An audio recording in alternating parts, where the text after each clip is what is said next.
नमस्कार दोस्तों।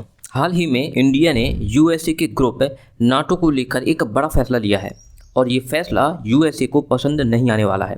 लेकिन यहाँ पर एक बार फिर से भारत की स्वतंत्र विदेश नीति की चर्चा है।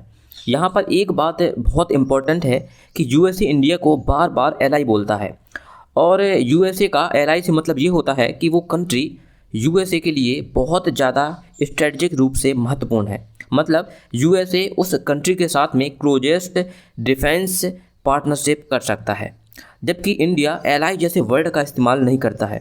तो इंडिया की जो इम्पोर्टेंस है वो हमें समझ में आ जाती है।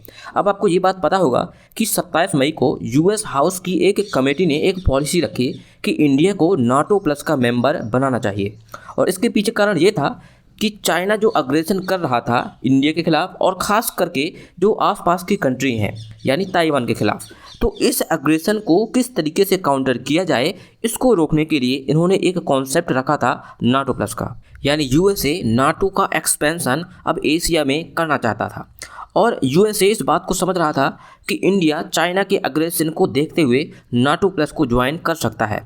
और अब आपको यहाँ पर ये बात समझ लेनी चाहिए कि नाटो और नाटो प्लस में बहुत अंतर है।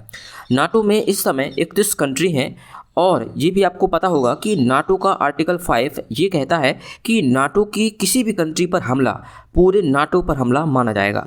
और यहाँ पर जो बात की जा रही है वो इंडिया की नाटो प्लस में ऐड होने की बात की जा रही है और नाटो प्लस में 5 देश और आते हैं। ये देश हैं ऑस्ट्रेलिया, न्यूजीलैंड, जापान, इजराइल और साउथ कोरिया।